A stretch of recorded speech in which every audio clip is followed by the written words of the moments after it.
What's up, guys? Whoops. Oh, How you doing? Look at my crazy hair. My God. What's happening, guys? Happy summer. Is everybody having a good summer? I know Troy is because he's refinancing his park and he's going to be able to have money to take me out to dinner.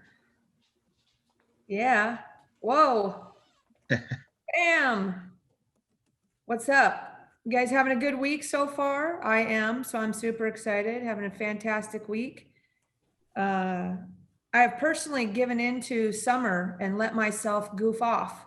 And what I like about that is I just don't give a shit and worry about anything. And business keeps rolling. It's almost like it works better when you do that. So, I'm just short talking, small talking you guys here until some other people jump on. Us Clark girls are headed over to San Juan Island on Sunday for the first time. Has anybody been over there? Anybody ever hung out in San Juan? No? You guys are all boring? You guys all work too hard? All work too hard. What's up with that? What else is happening? Nothing? my buddy just bought a 45-foot yacht so that he can spend some time in the San Juans. Oh man, that sounds good. I've been to Friday Harbor on a yacht, but by the time I got there, I had too much yacht celebration, if you know what I mean, and didn't really make it around the island too well that day. So this time I'm going over with my kids, get in some kayaking and that sort of stuff. Kevin, thank God I tagged you, man, because I got one for you today that I need your help on. My man, Kevin Kolinsky in the house from Florida. Yes. One of the things I want to bring up today is I've been having a good week. Just got I'm trying to shift my personal business a little bit. You know, I've got my VIP education community, which is my free, by the way, private broker coaching community. And I'm starting to get more and more, I'm lead generating basically for my crowd of brokers. And I'm trying to expand that to the rest of the state and as a little test, and then even nationally, because I'm really good at, you know, talking to people and locking down leads. And it's super exciting. Holly will know this.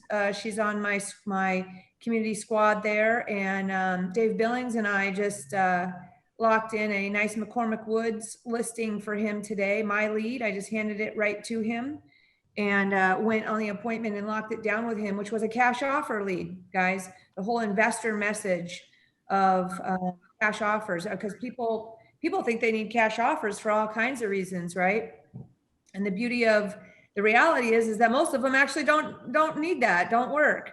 And so my expertise is converting them into whatever the situation is. Hold on.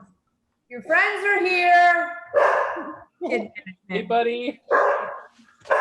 Katie, your friends are here. Sorry, guys, you're living with me. Buddy's watching the homestead here. But what's awesome is this is my third time that I have literally gotten a lead like this that I've been able to hand over to one of my partners, in a different county, right? And if my goal would be going forward here, just as a bunch of lead generation, I just hand out leads to everybody across the country, starting here and expanding all over Washington. But so I'm super stoked because it's working and all that jazz. And what I'm so excited Kevin's here with us today. I'm just going to talk until you guys do. I have a lead that is a off-market, I wouldn't say distressed for financial reasons, but it is beat up, mismanaged.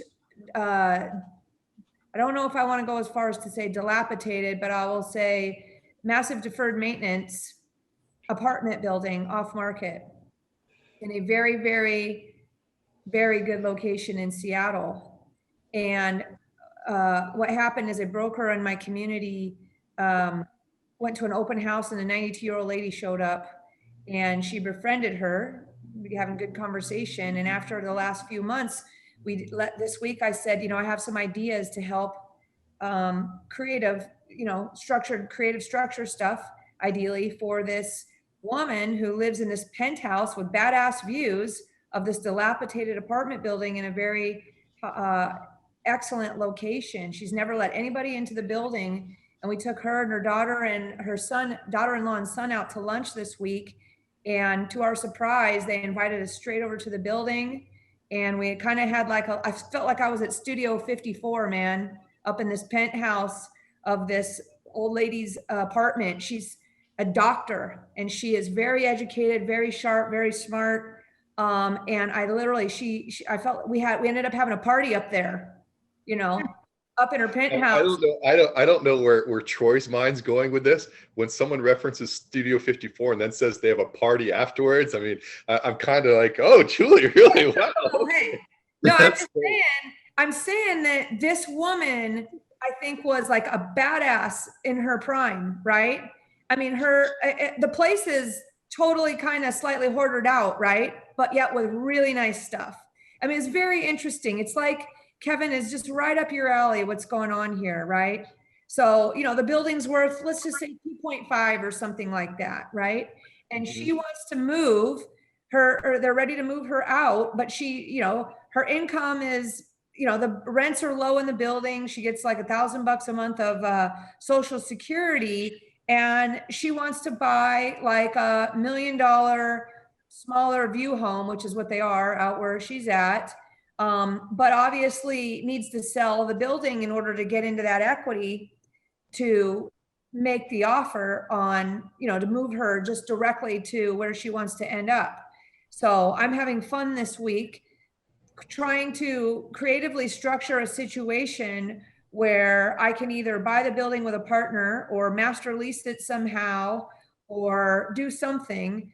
Master lease might be a good option, but what I'm first looking at is if I can line up a contract, an executed contract, I might be able to get her a private money loan that allows her to offer cash and be competitive in where we're at, where she can buy something with this cash private money loan, as long as I have the contract lined up and everything ready to go, closing essentially simultaneously, and then just pay off the private money lender, for some big points or whatever they want to name their terms on, because what she'd be taking is less than 50% value of her apartment building to do this. You guys get what I'm saying?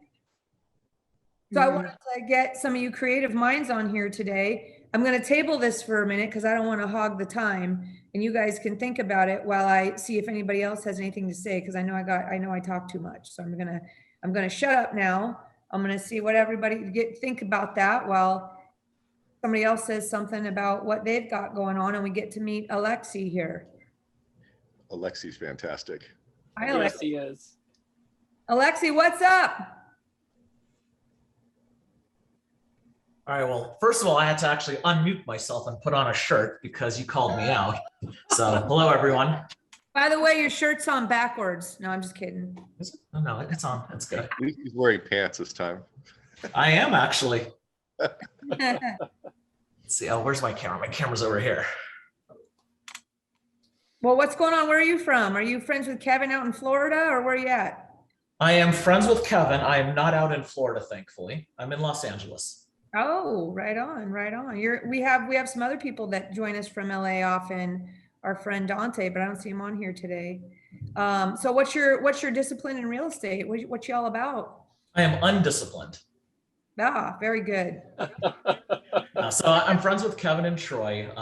We know each other from the internet, and I primarily buy and hold multifamily apartment buildings around Portland, Oregon. And that's around Portland. Oh, interesting. Why Portland? You know what? I like the weather. I like the coffee, and living in Los Angeles, the cap rates are much more attractive in Portland than they are where I am. Right. Yeah, I know we're up here in Seattle, and I definitely know some multifamily investors and syndicators that focus on Portland due to the fact that they usually lag behind in rents and all that other stuff, meaning their appreciation going forward. I imagine what parts of Portland? Anywhere? Because I was in Portland this weekend and it was a complete shit show, drug infested war zone. I'll just let you know. You might be able to get some good deals down there. We went to the old So skateboard shop. totally agree with you, right? So Portland is what I say to everyone who doesn't really know the market, but once I find out they know the market, I tell them I'm actually just outside of Portland. So I'm east, so I'm in Gresham, Fairview, Rockwood, those types of areas, because they don't have the same rules and regulations of Portland. Gotcha. Awesome.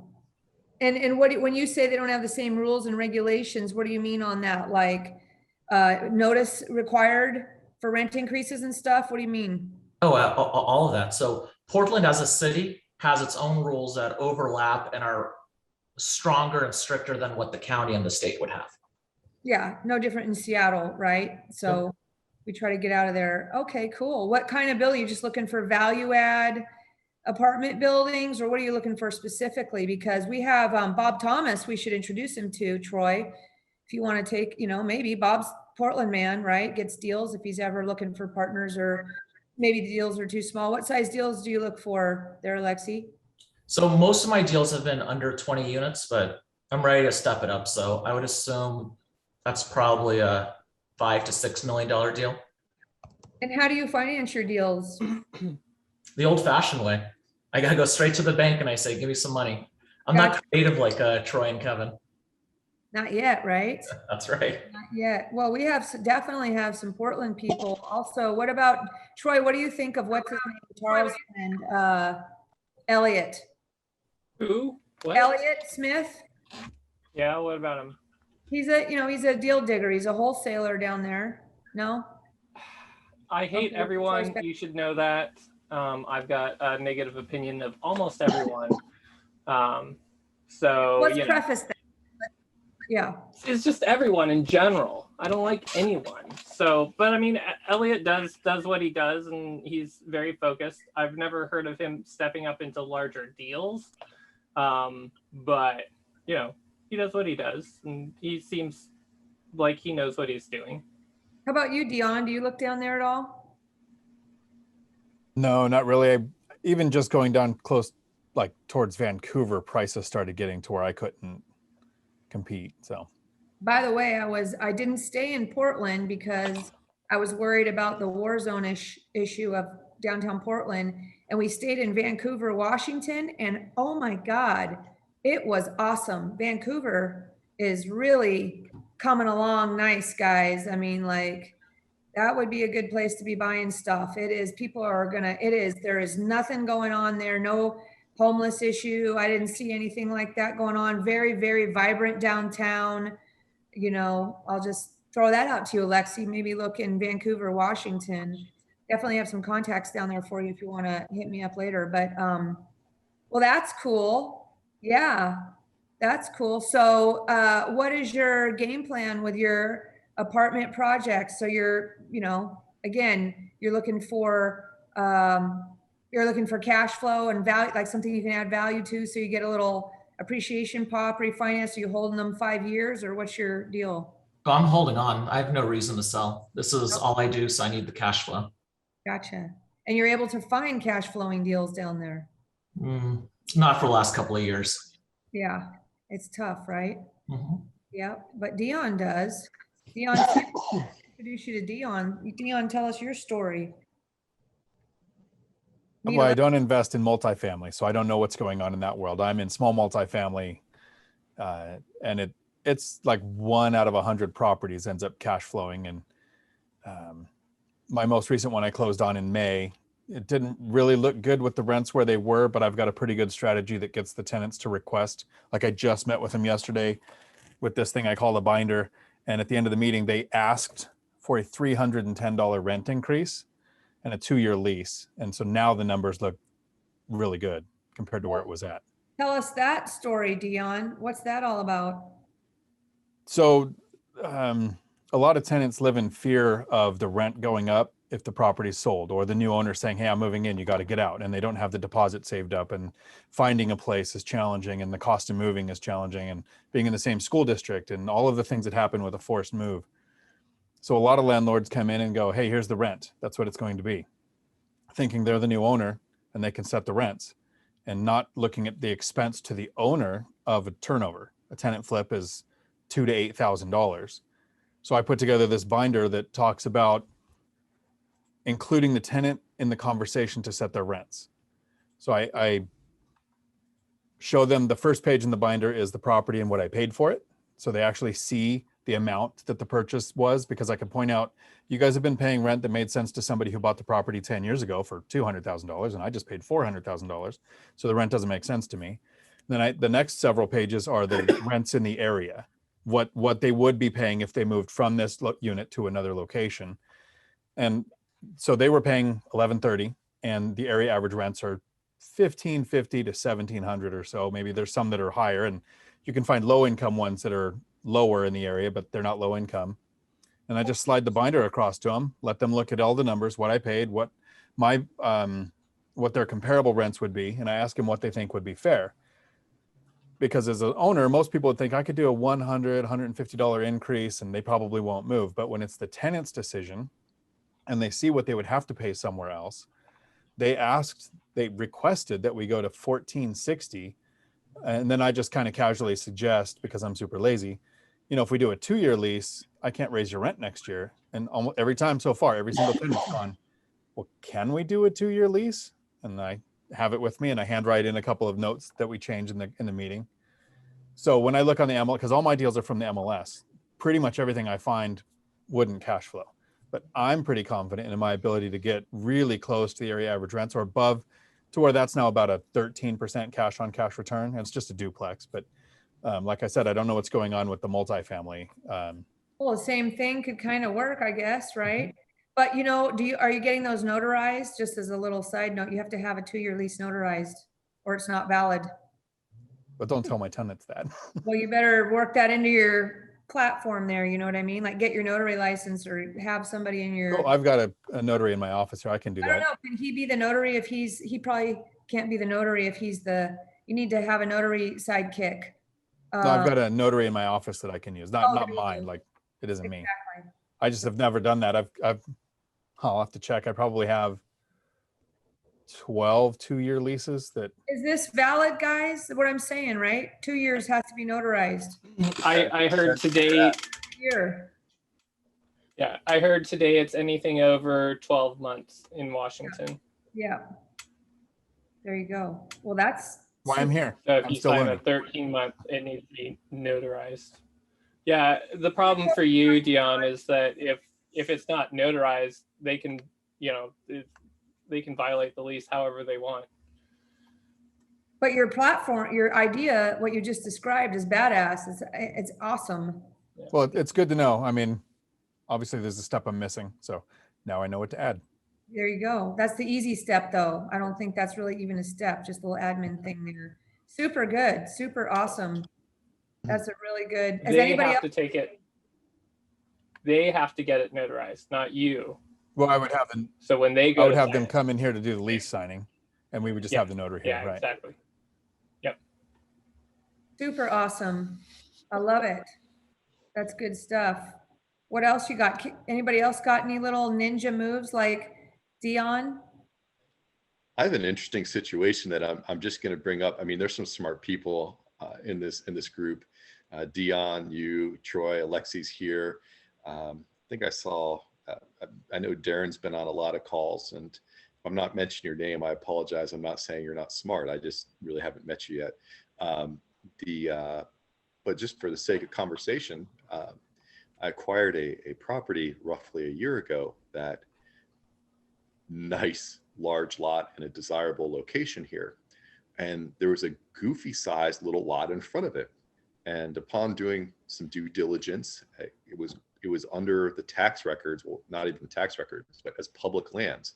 And the city did not claim it, had no tax ID number. The county didn't claim it. The state didn't claim it. And I got sidetracked for about 8 months with some other projects, and eventually came back to it because there's a really crummy house on there that I haven't decided whether I wanted to knock it down and build or rehab it. And a builder friend of mine came to me with a great opportunity. So I started to look into it a bit more. And what we discovered, we finally had to go to the state level. It took them 2 weeks to research this. that little goofy plot of land, which would allow us to go from building possibly 2 houses to definitely building 2 houses and possibly 3 houses on this piece this existing piece that I have. The last transaction, the last transfer that they have of any sort on record for that property occurred back in the 1880s. Oh, So talked to a couple attorneys, and I've got some title people I'm talking to. And obviously the first part of it is we've been maintaining it. So in another 6 years, we can take it via adverse possession. However, 6 years is kind of not on our time frame. We can't get it via quiet title because we've got no right to it.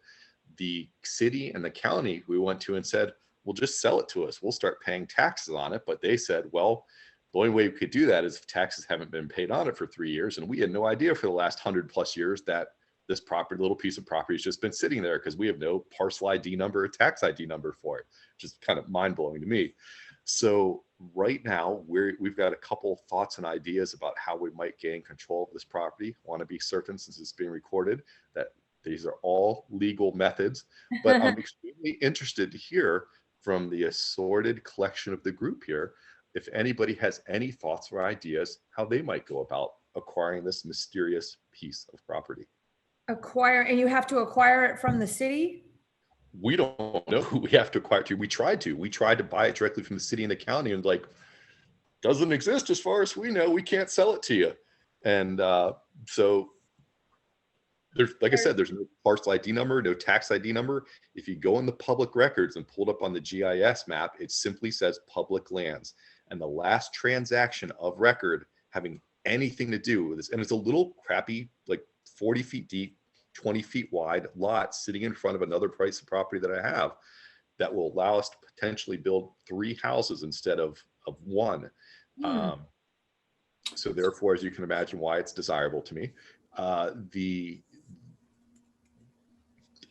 there utilities?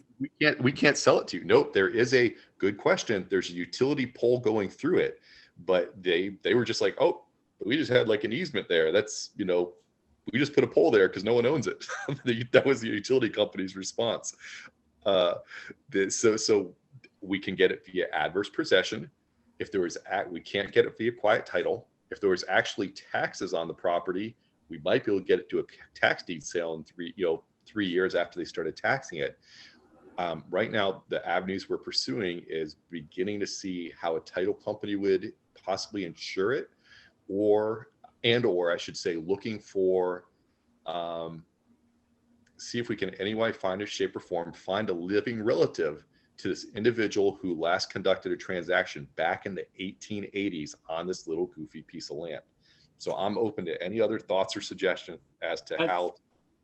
It's only 2 generations, so it shouldn't be too hard. Maybe 3 if they were young. So it shouldn't be too hard to find someone, especially if you haven't moved. Or the other neighbors. The other neighbors might know something. 100 years ago, 140 years ago. Never know, right? They might know the history of whoever. I just try and delete that parcel. Just see if you can do a lot line adjustment with the county and move your lot line. That's a good idea. Yeah, and an architect might have had experience with this on another property. And if you call them up to do that, they might be like, oh yeah, we've had that before down the way, and have an answer for you. That's a good one, Troy. Why, do you have some other ideas, Kevin, or you're actually needing ideas? I'm always open to ideas. I mean, you're up in Studio 54 doing whatever unknown substances with a 92-year-old doctor, and I thought maybe it would unleash some creativity. That's right. Yeah, no. Right. Oh, boy, that's a good one. I'm going to keep thinking about that. I like Troy's idea, or I like talking to the neighbors, or I like what else is on the property. Like, I go look at it like a jigsaw puzzle. Go break into it and see. Oh, no, I own it. I don't have to break into anything. I own the adjacent property. This is the property that sits in front of mine. No, I don't. Go break into that one. Sorry, not legal. We're trying to help somebody here. It's land. There's no house on it. It's just land. No, I thought there was a dilapidated old thing on it. Okay. No, that's on my property. Have you had anyone metal detect the lot yet? You mean looking for, Dead the bodies. Well, bullions. I don't know. no, but that's actually a good idea. And it's funny that you mentioned that, though. I'll tell you You about that might later. find some survey coins in there too. Some survey stakes. That was what one of the title companies has suggested right out the box. Is their theory is get it surveyed, and then just start going back, because at some point in time it had to be a larger piece of land that over the years was subdivided down into parcels, and to work backwards from there. So this is all, like I said, just kicking into gear again after sitting on it for a long time, being distracted by other fun adventures. Cadaver dogs. It could be, there were exemptions for family funeral plots on homesteads that wouldn't have transferred with sales. So there might be You know some. what I would do? I would pull the title report of the properties surrounding it. Is there any other properties between? There's References, any type of easements or any type of whatever. Mhm. You know what I mean? No, I dialed in. Oh, maybe, actually, I did just get an Mariska, email. we Oh, can. sorry, hi. What's I'm having connectivity issues, so I dialed in. Oh, no worries. Good to hear from you. Mariska's over in Coeur d'Alene, Idaho. Yeep, yeep. Hey, Right on. everybody. Well, Kevin, we're going to keep thinking. And of course, now we absolutely must know the answer of how it shakes out. Well, I promise, for those of you who are familiar with Reddit, that this will not be an instance of finding a safe in my house and not reporting what happens. Good stuff. What else is going on with everybody else? Hi, Vanessa. Hi, I'm just joining and listening in. I found this through the Discord group. Awesome. Well, thanks for joining us. Anything we can help you with? What do you do in real estate? Are you just getting started, or what's the story? I'm just getting started, so I have a bit of cash saved up from working full time for a few years, and I'm looking to make my first real estate investment. Still very new in this, but just looking to learn from all the experts here. Are you looking for a rental, or what type of real estate investment? Yeah, I'm looking for a rental, so maybe single or duplex or triplexes. Ideally, I want to retire through real estate, so this is just the first step in, I think, many for me. Well, good for you for taking action. Where do you reside? I live in the Bay Area right now, so obviously it's a very high cost of living location, so I can't do any of the house hacking or other tips like that. But hopefully I can do some kind of out of state investment now that technology can enable that, but still work in progress. Well, we'd like to introduce you to our friend Jennifer Beatles, which would be a great group for you to engage in to get started with some out of state investing. If you, I'm going to put my contact information here in the chat. And if you, hi Vanessa. And if you text me, I will send you something about Jennifer Beatles that you should plug into to get started with. She's got great training programs and she's all about out of state investing. Just be a good educational resource for you. Just text me at this number. Yeah.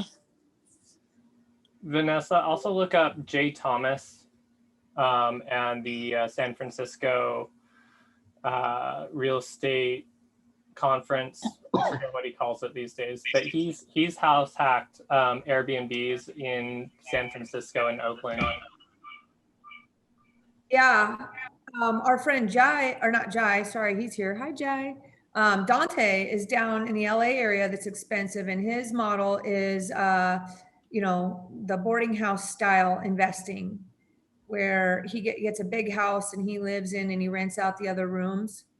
That could probably work down there for you. We'll see if we can get Jai back, or not Jai, sorry, I'm looking at you because you're right below me. I see if we can get Dante on next week if you want to try and circle back with us next week, Vanessa. Yeah, I'll try to. Is it the same time every week? Same time, same place, every single week. You guys can all just copy and paste this one Zoom link into your calendar at 11:30. So you'll always be reminded, and you know, it doesn't change. The link doesn't change. So what's up? What else is going on? So thanks for joining us, Vanessa. Come back. We'll be a great resource for you. We got your back here. I want to hear from Mariska. What's going on? Can you hear me? Yes, hang on. We can hear you. Trying to find where I am. Okay. Am I? Hello?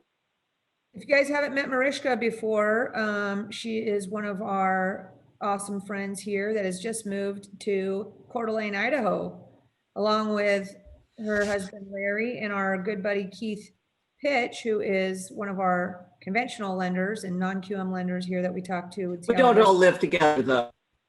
Well, Keith and I so you say. Huh? don't live together.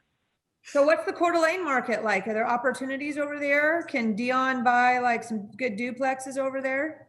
Yeah, so if I had bought a house last year instead of last month, I would have saved about 43%. Right. The guy who sold us his house made a killing, which I'm happy for him. But yeah, market's really strong here. I think I told you, Julie, when we first moved over here, and we decided to rent for the first year because we wanted to kind of get the lay of the land and figure out what neighborhoods we wanted to be in and everything. But and I'm glad we did, because there's places that I might have bought last year that I don't want to live. So that's cool. But yeah, market's really strong. Fortunately, the rents are really strong as well. So it's a little bit easier, I think, to cash flow rental wise here than elsewhere. The problem is just inventory, like everywhere else. But yeah, inventory is really a challenge because so many people are moving here from, Washington, Oregon, California. And what's it like in Coeur d'Alene? Is it where it's room to sprawl, like growth? There's lots of land to build, or is it a bit landlocked? Yeah. Better internet service over there? That was a joke, you guys. I'm sorry. Go ahead. I'm sorry. Could you repeat? I just didn't hear what you said. Sorry. I made a joke Oh, that okay. you better internet service over there because you keep coming out. Yeah, well, we've been having problems since we moved, and I don't know, they're doing a lot of road work around here, so I don't know if that has anything to do with it. Anyway, so north of Coeur d'Alene, there's a lot of farmland, and so a lot of that is being converted into a lot of houses and a lot, housing developments and apartments. So I'm actually going to be working with the housing development group. They're trying to figure out workforce housing and affordable housing and that sort of thing.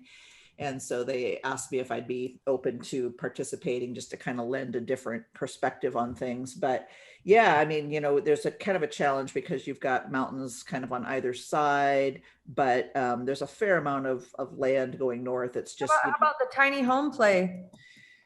Yeah, I mean, so that's a possibility. I mean, it's all going to depend on zoning and everything else. But yeah, that's something that, I've kind of discussed with a few people, doing something like that. So that could be an option. Are there a lot of mobile home parks out there? There are some. Most of them are older, and that's something that I would be interested in, creating a new park. A lot of the old ones, I mean, yeah, maybe you could pick them up for cheap and everything, but I'd like to provide a little bit, higher end housing. And, you can pick them up especially if you get a dealer's license, you can pick them up for pretty cheap. So that could be an option as well. But my plan, or my hope, is to, it'd be nice to create like a mobile home subdivision where it's not just people renting, but people can actually have ownership, and we can provide private financing for them if they're not able to get, conventional financing. So that's very common. Yeah. Mobile home parks are condoized all the time. Yeah. And it might actually, if you're looking for that long-term note interest in it, it actually might be better to buy an old park and condoize it that way. You're going to provide more value to people who can't afford to live in a nicer, newer home park. Yeah. Well, there's the problem is there's folks who are in the probably the $300,000 to $500,000 price range, and there's just no inventory. There's just no inventory in that price range. So, yeah. Well, that sounds interesting. Are you getting a good group together over there, you and Keith and Larry? So I've had some conversations with Keith. In fact, he helped us with the mortgage on our house. So that was awesome.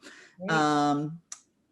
But there's a couple of groups here that we have kind of, started attending. They're with Keller Williams, but they're very investor friendly. In fact, the guys who run them, I'm not sure that they even, help with retail buyers at all. I think they're pretty much in the investment vein as well. So, so that's a What's pretty going good on group. over there? Are people flipping or doing burrs or what over there? A little bit of both. Yeah. I mean, there's flips, there's a lot of, there's certainly burrs, there's, some new construction, of course, just really the same sort of stuff you're going to see in Seattle. It's just that, we're earlier in the stage. I mean, Coeur d'Alene itself has about 45,000 people. And then there's Hayden, which is about, 15, and Rathdrum, which is, probably 75 or whatever, but they're expecting in the next 10 years to have, this area is going to be over 300,000. So, I mean, they're really pegged for growth. I mean, yeah, I mean, buy over there. That's, I mean, everyone's complaining like, oh, it's too expensive over there, but it has that appreciation, crazy upside that is probably that is going to happen, I bet. Yeah, I mean, who knows? I've given up with my crystal ball gazing, but because I think we should have had a downturn 4 years ago, and we haven't. So whatever. But and yes, I would have saved money if we would have bought last year. But we've already just in 1 month gained more equity, and it doesn't look like it's going to be stopping anytime soon because people keep pouring in here. So how far away do you live from Keith? About 2 or 3 miles. Nice. Yeah. Visit. I'm coming. Yeah. I might come the first week of September. You guys going to be around?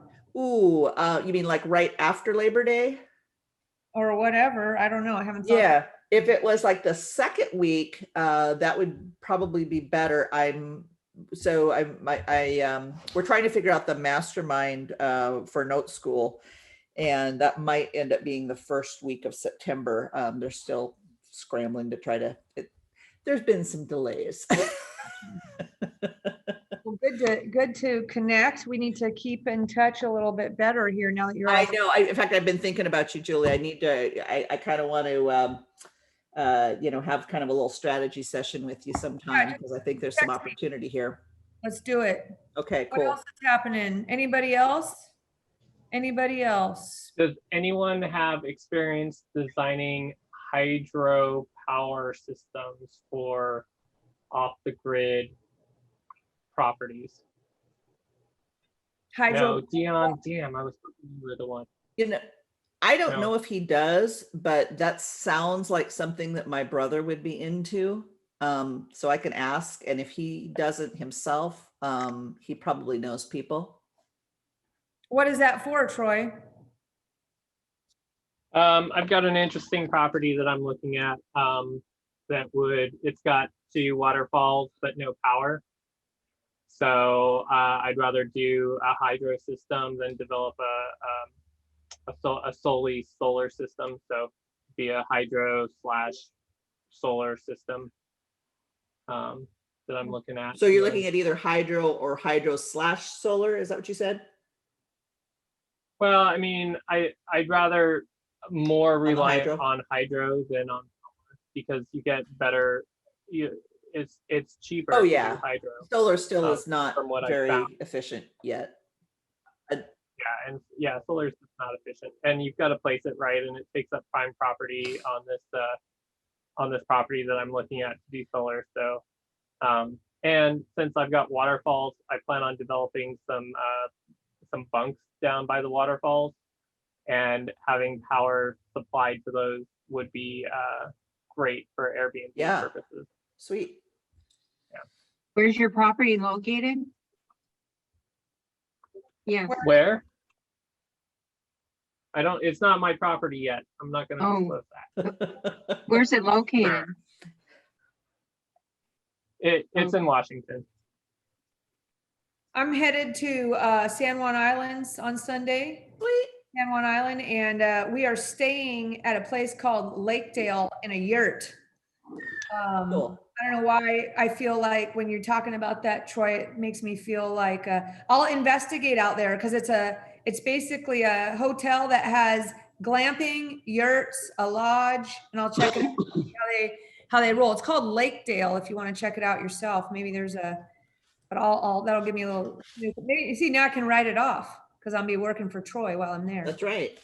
There's an Airbnb yurt in Squim, which is great. The floors are heated, so it's even more glamping than anything else. By the way, you should figure out a way to write off any trip. I'm just saying. I'll do it. So Julie, what island in the San Juans? San Juan Island. San Juan Island. Okay.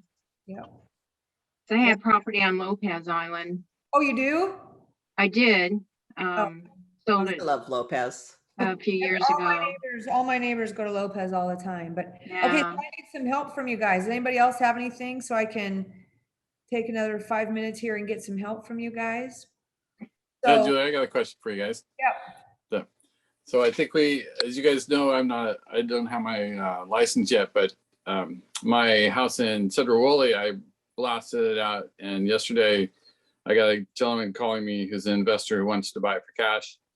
And he doesn't have an agent. He's not a license yet either. So I'm wondering if I should try to do the paperwork on my own or hire myself a transaction coordinator for this one. What do you guys think? is it straight over tackle? What? It's just a cash offer and Yeah. You can either hire like an attorney to do it or, what is it? It's just cash offer closing when? It's easy peasy stuff? Everything. Should be pretty easy. Yeah, he's got hard money. He's gonna have his letter to me today, but we don't have write up the purchase sale agreement and all that fun stuff. Do it for you. Really? Yeah, you pay me $500, I'll do it for you. I found this lady who she calls herself the paper pusher and she charges $1,000. So. Well, then I'll charge you $950. No, I liked your first one better. I'll do it for you for $500 because you're in I said $500. So thanks for the tip though. Next time I'll say 1,000, but yeah, I'll do it for 500. A question in regards to that Yeah. is a transaction between two people of that nature isn't going to raise any eyebrows in a place like Florida, but I was curious that if you're writing a contract essentially for a third party and you're not a licensed attorney, are you allowed to do that in Washington State as a I'm a realtor? licensed real estate broker and I can broker an off-market transaction. No problem. I was just curious. Because here, I suppose a realtor could just hand him a FAR bar, but he could go download one of those himself. So I was just kind of curious how that works in Washington State. Yeah, I could write my own purchase sale agreement, but I also want to make sure that I have all my dots and I's right. No, that's smart. Trusting somebody like Julie to help you with that. Let me rephrase, Darren. If I'm going to write it up for you and there's nothing going on, it's $500. If I have to start negotiating and spending a bunch of time, then I will let you know and I will tell you what the other price would be. Maybe it's the $1,000, but if it's just pushing paper back and forth between the two of you, I'll do it for $500. It's no problem. And then you're represented and it gives you a arm's length away. You guys need Form 17 though. Do you know what I'm talking about? Yeah, I got a copy of 17 already. I already filled it out because I had a previous buyer who backed out a few weeks ago that his wife lost her job right in the middle of our process, so he backed out. But so I got that done. Yep. So I'm It gone should be pretty easy. I'll talk. Sunday, Monday, Tuesday though. So in San Juan. So there you have to Okay. like send it to me ASAP or something and I'll look at it. Well, I have one little thing I need to, his only condition is that I need to have my permits. He wants to have all the permits submitted and approved before we close. So I don't think I'm gonna be able to get them approved before we close, but at least submitted. So Well, you I need can to figure out write- how I want to write that into the contract. Exactly. You can get under contract and just have that be a condition of closing. Right. You close, you know, within 48 hours of, you know, your ability to provide the permits. And buyer has the, you know, opportunity to approve the permits that you've provided. Close 48 hours later. Oh, Cool. I I'll have a book you a little bit question. later. Thanks, Julie. But Deb, you pulled the title report then, a new one? Because you need to do that. You need a legal description and you need to pull the title report right away. You can just ask your peeps to do I that. should have, I only purchased it like 4 months ago. So Still the need one, to redo the I still title. need to do another one. Yes, Okay. cool. Well, just circle up with me outside if you want to. But I am leaving Sunday off the grid. So till back and working Wednesday. What else you guys got? So can anybody else? Yeah, I have some land that the county's wanting to acquire to build a lift station, but I don't want them to get it because I can use that land to put in 3 spaces for mobile homes. Is there a way to, I don't know, because I could say, no, I don't want you to use it, but in the end, they could say, we're going to use eminent domain to take it. Is there a way to negotiate with them to, I don't know, because they, you know, they could say, well, this is the market value. We're going to take it. You know, is there a way to Block the eminent domain? Yeah. Well, I mean, they have other places they could put this lift station. But I think they're just gonna, you know, they're probably gonna put it in the place of least resistance, is what I'm thinking. So, I don't know. Have you guys, anyone dealt with anything like this before? That's a great question on, can you block eminent domain? So I don't think you can block it, but Yeah. sorry. here in go ahead. Pierce County, this is how I worked with it was on a riverbank. And putting in the mobile homes isn't going to give you a really strong negotiating point because it doesn't create any taxes, because those aren't actually improvements to the property. Those are mobile. If you presented a white paper that said my intended design is this structure and you were going to build something that could in the future be taxed, you'd have a stronger position to say, hey, it should go somewhere else instead of on this property. But the mobile homes is where you lose the backing of the county. At least that's how it worked here. Good stuff, Dion. Okay, it's good.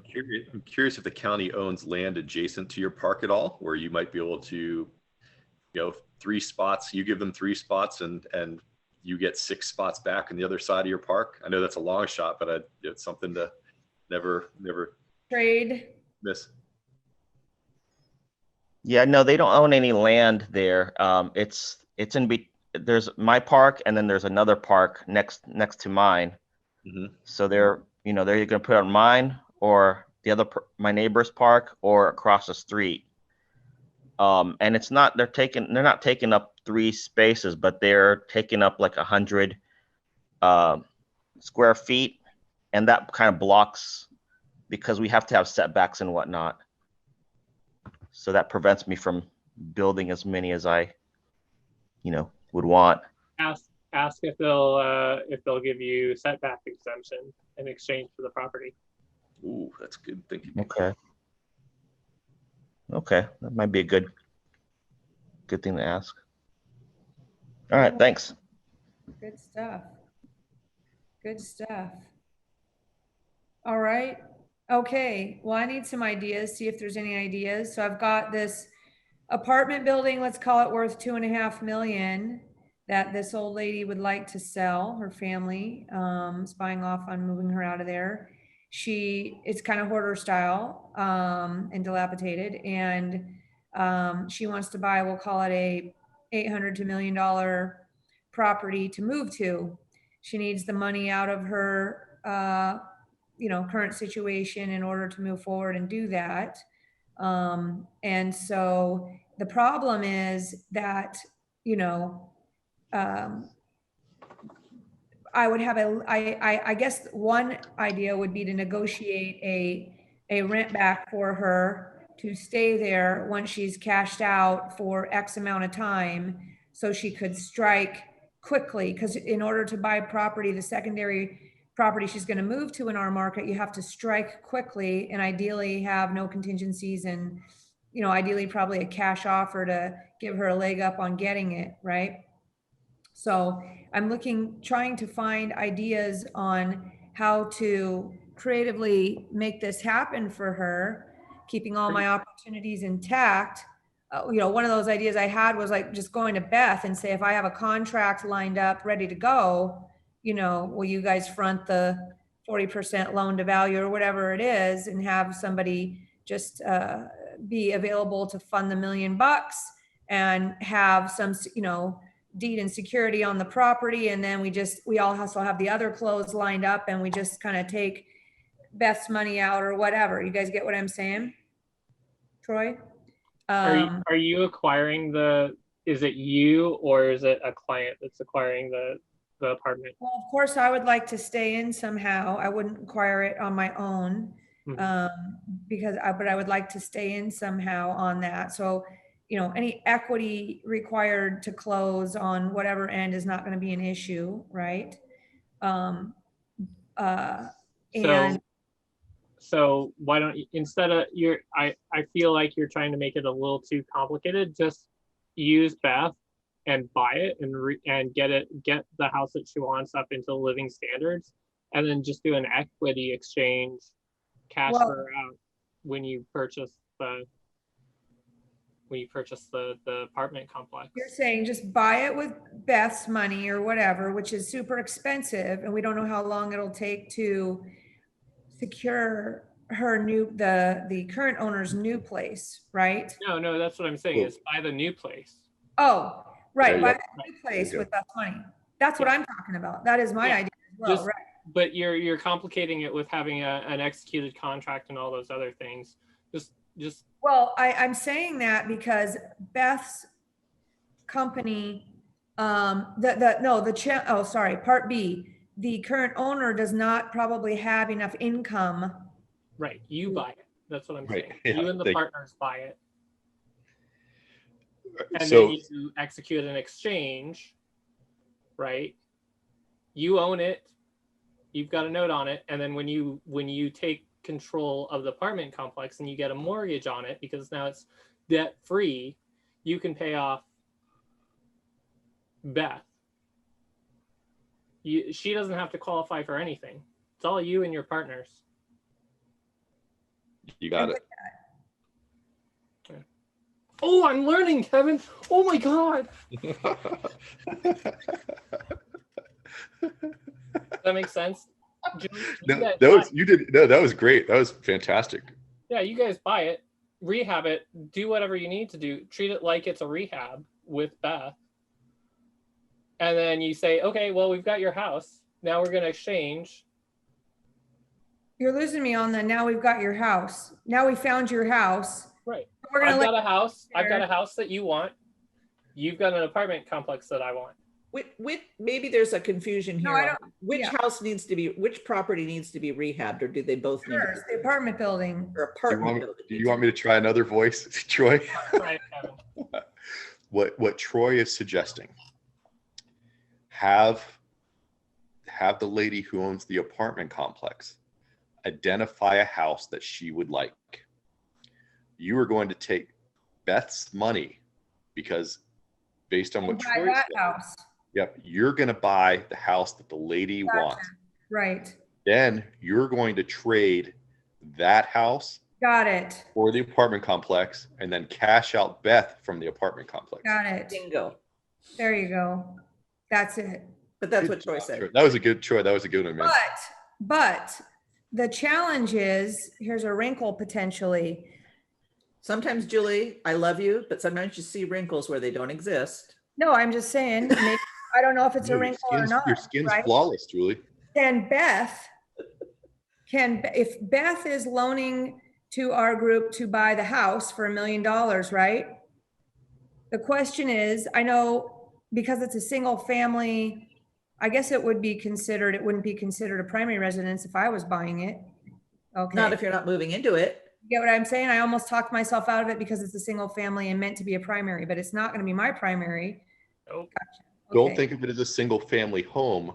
Think of it as a piece to trade, Right, something gotcha. that you're going to trade, a piece of currency that you're going to trade for something you like better. Right, but so, right, except for then our equity goes towards that because they're not going to 100% fund it unless we can figure out some sort of cross collateralization thing or something like that. You know what I mean? Sure, Right. but you're gonna have to come up with a down payment for Right. the apartment anyhow, right? Just probably less than the house, much less. Right. Yes. You'll get Right. it all back. I Well, think I think I was having a mental block about that because I was thinking of it as Beth, you guys can't loan on the single family. Here's what so I think that is a wonderful suggestion by Troy. The aspects of that you're probably going to have to look through is she's going from a 9-unit building that she inhabits the top floor of. Is she going to be able to do, and she's going to a personal residence. So is she going to be able to do any type of exchange or not, like an actual exchange that would be tax deferred? Right. If not, what becomes the solution at that point in time? That's the only Right. Understood. I mean, and I don't know what Beth charges for her money, but you might even be better off finding an investor who has 1031 funds to buy the property that the lady would like, and Right.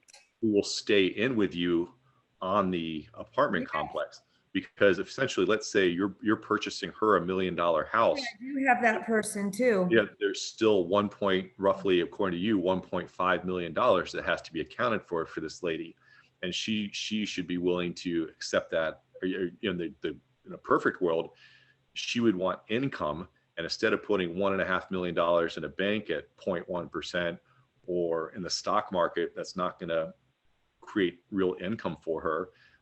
In a perfect world, she'd be willing to take that on an installment sale at like 4%.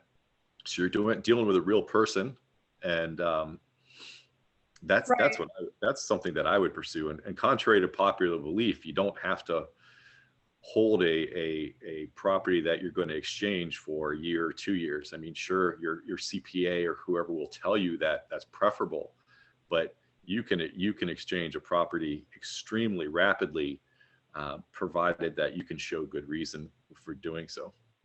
What about? Right, because she's planning to live off the balance of the cash, right? So that could just be income, right, on a structured sale, however much she needs. Mm-hmm. I'm sure $1.5 million at 4% would probably give her enough income to live off of, unless she has some expensive art taste or something. Which she does, but that's what about a wife estate? Buy that. her house and I put did it that in a already. wife estate for her. I went down that road already initially and said that we would buy it and she could have a life estate there, and they were not having it. Because they want the family. The family wants her out of there because, she's one of those people that she's going to want to continue to work on the building for her health. I mean, she could barely walk, and they need to get her where she's not going to be feeling like she wants to manage a building or anything. So here's one for Mariska, since I know she's a note lady, is in the event that the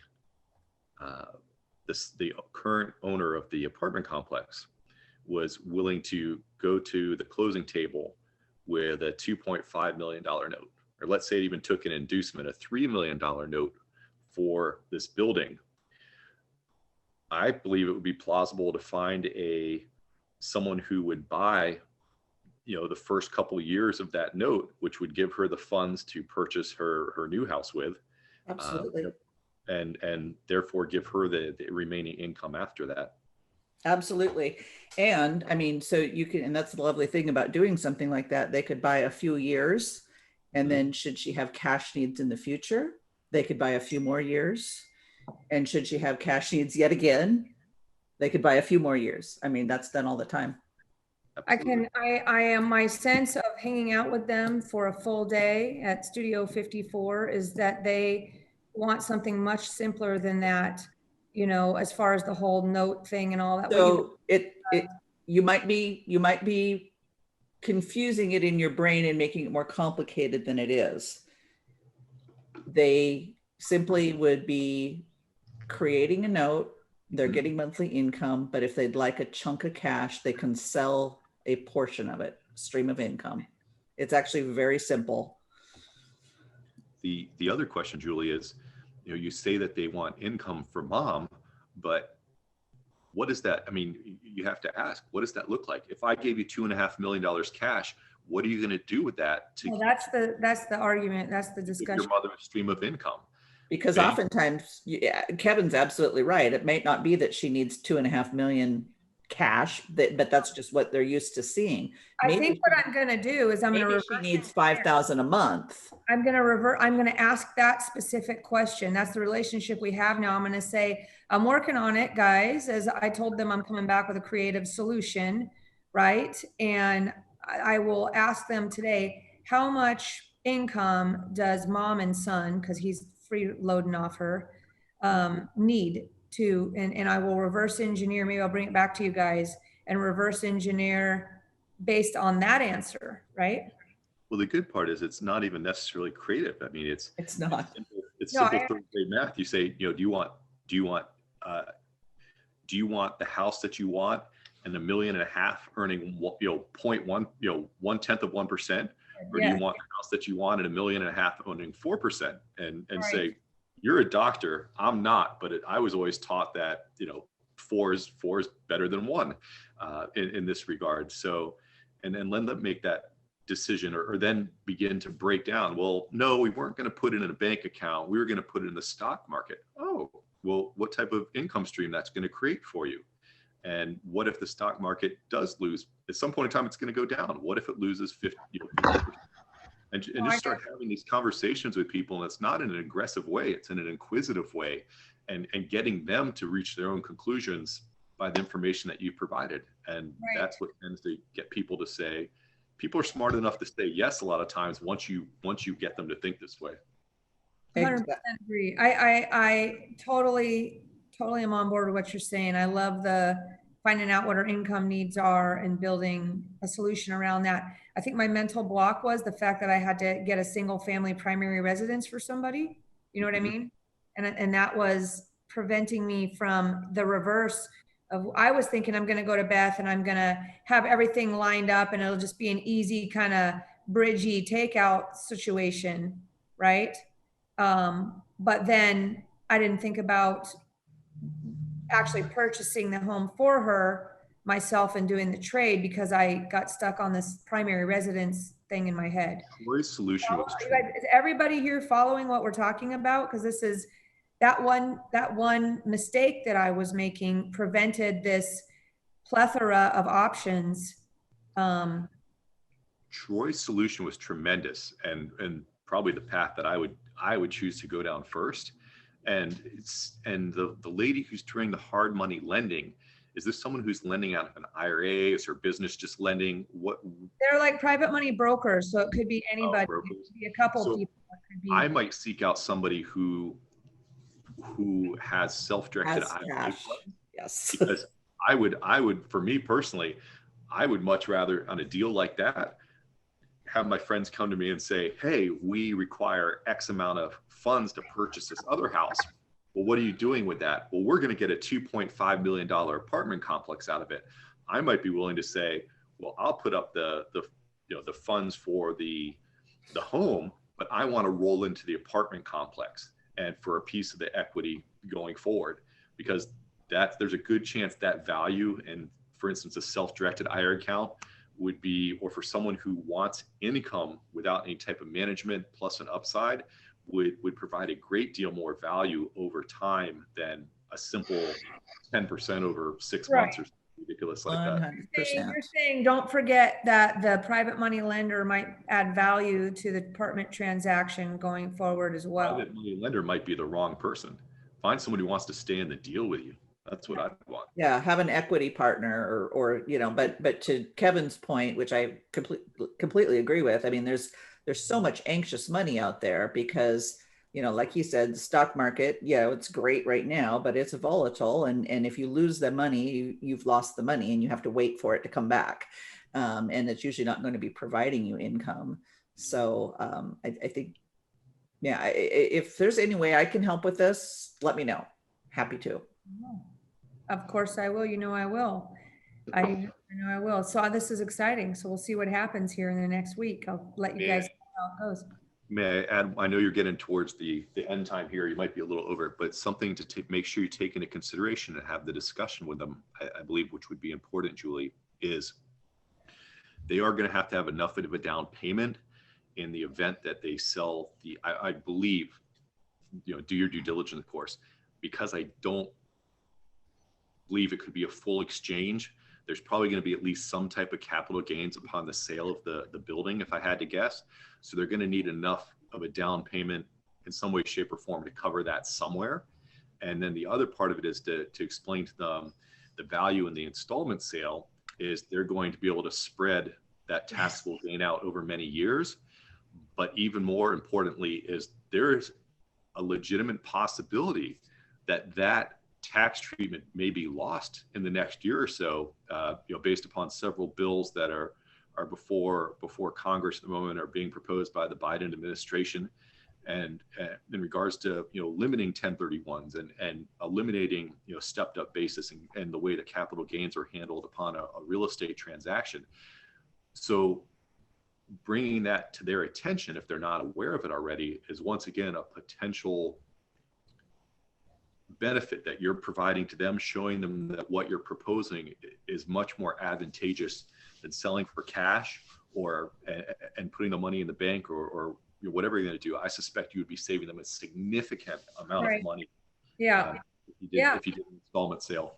Right. Because she owns it free and clear. Well, and it's twofold. It's not only, a huge the whole substitution of collateral in there. Who knows what happens, right? Absolutely.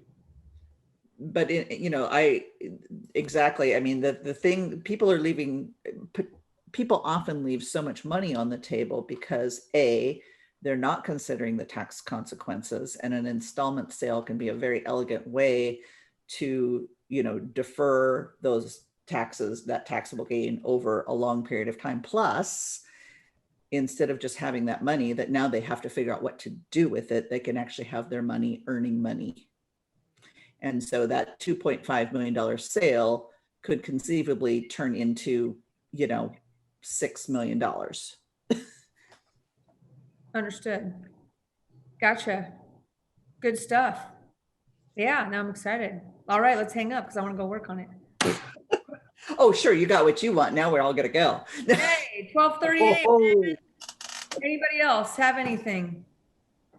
Can Mariska put her info in the chat?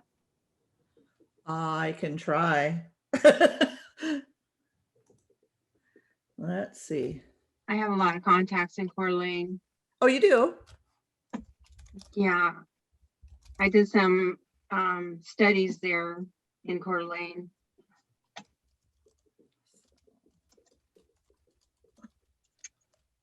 How are you lead generating in Portland, Alexi?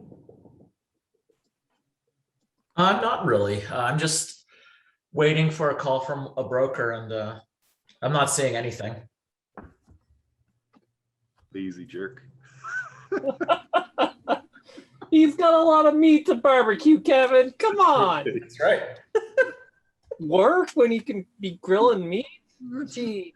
Alexi came to visit me in Tampa, and he shows up with a cooler, and I'm just like, oh man, did I offend this guy online? And he's been playing me, and my head's going in the cooler. But it was a wonderful steak that in true Russian hospitality fashion, he had brought me as a gift, and it was wonderful, and it fed my family for an evening. Nice. That's awesome. So that's how I'm lead generating. I'm bribing. That's right, bribing people.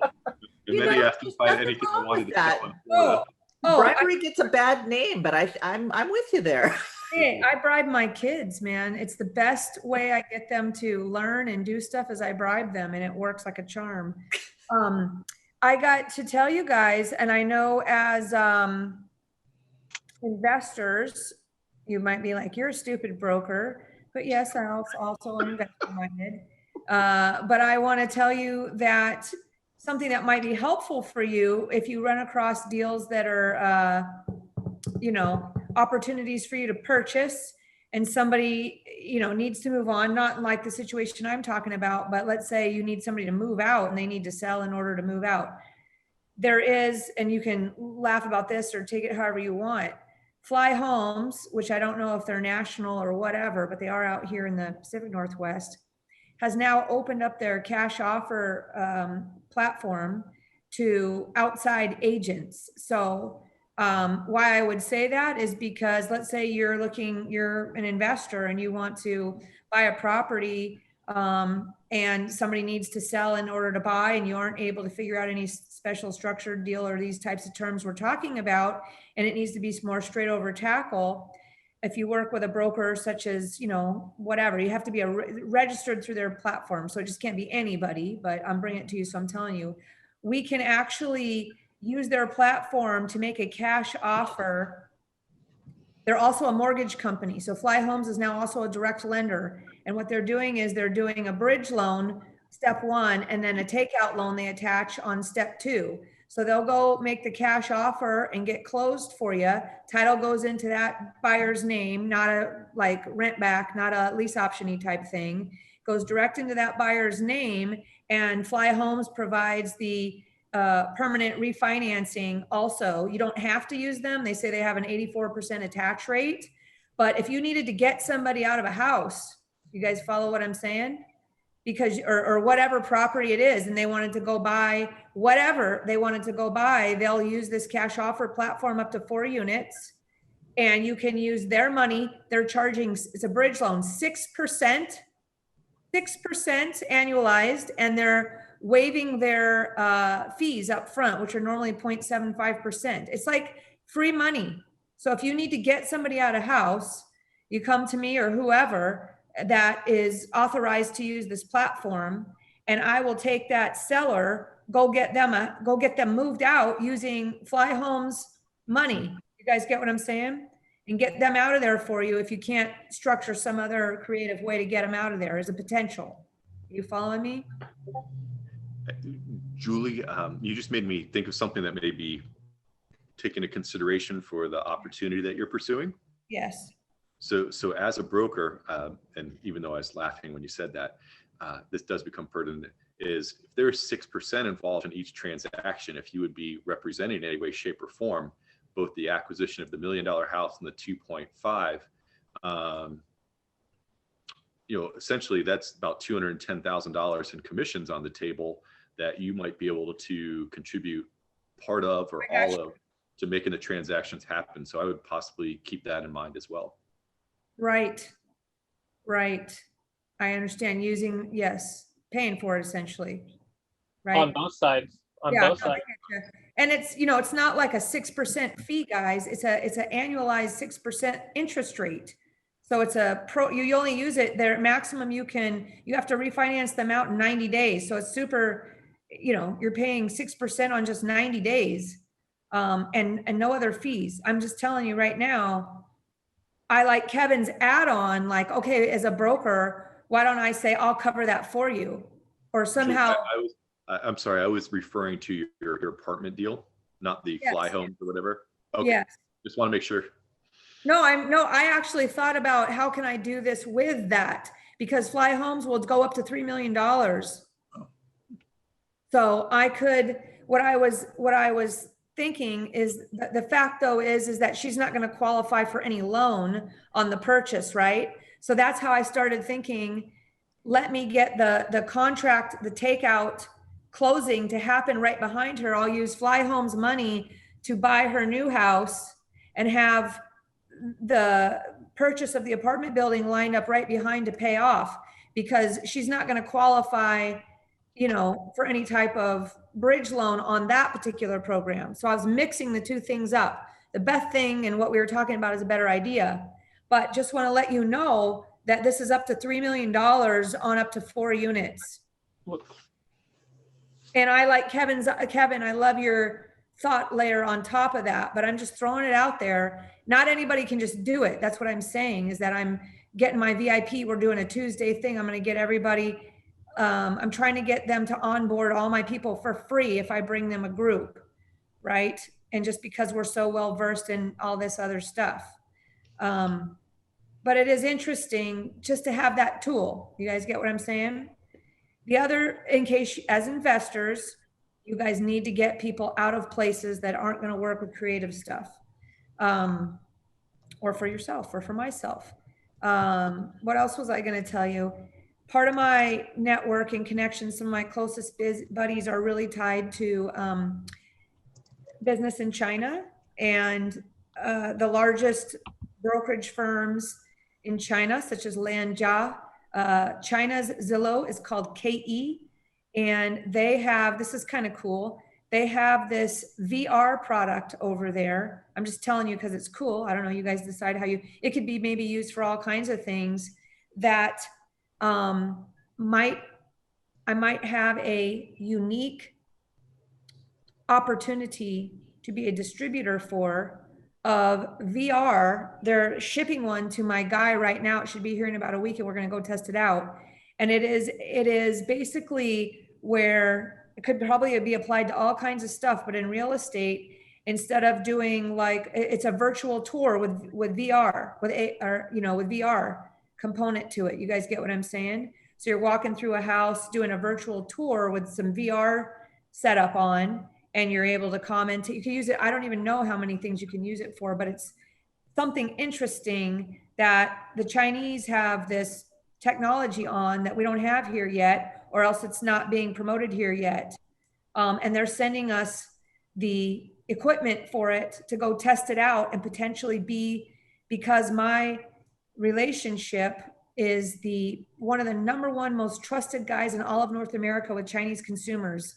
I mean, it sounds stupid when I say that, but if he owns the Twitter of China, the North American real estate channel for the real estate channel for the Twitter of China, which is called Weibo. Have you guys ever heard of Weibo?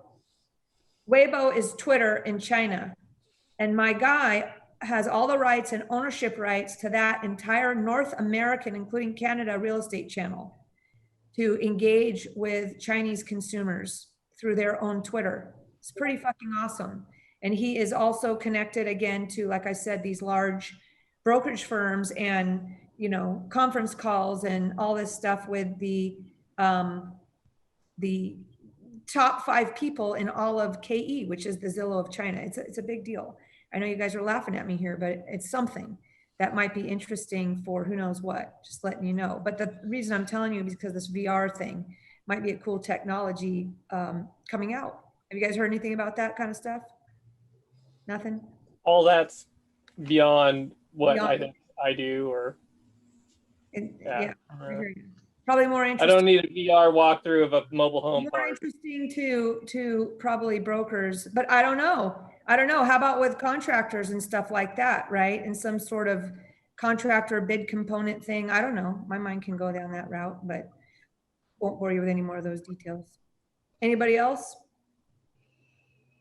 Got anything? Oh, how did you connect with this Twitter guy? He's just one of my personal longtime friends. Oh, yeah. He's from China? I used to hang my license at a Chinese brokerage firm. No, he's not from China. He's not. Oh, okay. Just looking if there's anything else here in the chat. And we'll wrap it up here. Troy, what's Chase, Marcus and Millishap? Oh, for Oh, Ian. yeah, he just called me the other day offering me the apartment in Flint. And I said, no, mobile home parks. I don't know if I'd do Flint, Michigan to begin with. Yeah, what's happening? 9 cap, 120 unit apartment complex, man. Not bad. Numbers aren't bad, but Have they resolved their water issues yet? I bought a duplex in Detroit for 28,000. I'm getting like 700 per unit. It's pretty good. Wow. Yeah. How big of a Yeah. war zone is it? How management intensive is that, Ian? Oh, I have a property manager, so I let them. It really Let them- depends on the area. I have a note in Detroit, and I mean, just like a lot of places, there's areas that are, I mean, this happens to be a if you want to call it a nicer part of Detroit where, people mow their lawns and have nice cars and, maintain their houses, and, it can be fine. It's not all a war zone, but you have to be careful. It's kind of like, Houston has layers. One neighborhood might be fine and the next neighborhood isn't. How does that work for you, Ian, are you paying like an 8% or 10% management fee? Yeah, I think it's like 10% management fee. So And still, you never, that's unlimited bullshit calls and all that stuff? yeah, I don't get the calls from the tenants. Well, at least I'm not supposed to. I actually called the tenant and, which is probably a mistake, but, there was some issue I wanted to talk with the tenant about. But, she actually tried to call me on something and I told her, well, you need to call the property manager. It's like, I can't help you. So I haven't had a call from her since then. What do you guys think about Dion's method of raising the rents? I like that. It's pretty, nice idea there. Interesting. yeah, I'm not big on raising rents. If the property doesn't perform without raising rents, is it really a deal? Well, maybe it does perform, but why wouldn't you want to raise rents if you can? You know what I mean? Because I deal with low income housing. Well, if the market goes up, you want to keep up with the market. Oh yeah, but he's talking like $300 rent increase. I'd much rather keep a tenant for 10 years and with minor rent increases than try and jack it up the maximum that you can every year. Yeah. Our philosophy has always just been have a consistent but modest rent increase yearly so they expect it. Sure. Stuff. What do you guys? I'm good. What do you guys? I'm good with CPI increases. Just increase CPI every year. We typically stay $150 to $200 under market rent. What do you guys do if a tenant calls you and says, "Hey, I have this, $250 fix"? Do you go fix it, or do you tell them fix it yourself and knock it off the rent? Me? Yeah. I don't own any of the homes. You don't own any of the homes. My maintenance guys are available at $25 an hour to go work on anything that they need to be done, but they have to pay my maintenance guys their $25 an hour, and then I get back from them for referring work to them. But I don't do none of that goes into my P&L. Understood. I see this business as customer service, and I'm Nordstrom. If you call me with a problem, my job is to fix it for you. You're my tenant. That's what I'm going to do. Excellent. I'm sure it's all a price point thing as well, too, right? So, everybody, awesome stuff. I'm going to call it a day. We're over today. Thanks for coming on short notice, Kevin and Alexi. Nice to meet you. Nice to meet you. Time. Troy, thanks for all the goodness today. Marishka, girl, awesome. Yes, ma'am. You got to hook up. Love Thank to. you. Everybody Right. have a good day. Good to see y'all. Bye. Later. Bye. Sorry you couldn't see me. Bye.